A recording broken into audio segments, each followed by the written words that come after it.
দই, ভাজা চিকেন আর একটা তড়কা, এই তিনটে মিললেই তৈরি হয় একটি লেজেন্ডারি নেপালি ডিশ, চিকেন চুকাউনি। আর সব থেকে ভালো কথা, এটা খুব সহজেই বানানোও যায়।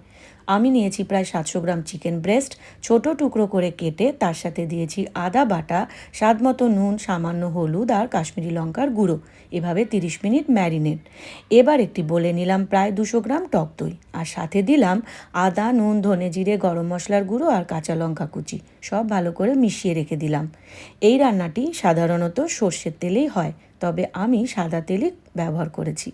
তেল গরম হলে লো ফ্লেমে ঢাকা দিয়ে চিকেনগুলো ডিপ ফ্রাই করেছি, তবে খুব কড়া ফ্রাই কিন্তু করো না, তাহলে শক্ত হয়ে যাবে। এবার আগে থেকে বানিয়ে রাখা দইয়ের মিশ্রণের মধ্যে এই ভাজা চিকেন, সাথে সিদ্ধ করা আলুর টুকরো আর পেঁয়াজ কুচি দিয়ে মিশিয়ে নিলাম।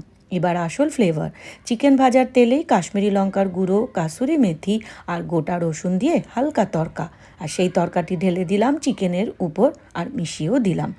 এইভাবেই তৈরি হলো চিকেন চুকাউনি। গরমকালের খাবার হিসেবে একদম পারফেক্ট, আর গরম ভাতের সাথেই এর আসল মজা। তবে মন চাইলেই যে কোনো সময় বানাতে পারো। আর রেসিপির ডিটেলস জানতে কমেন্ট সেকশন অবশ্যই চেক করো।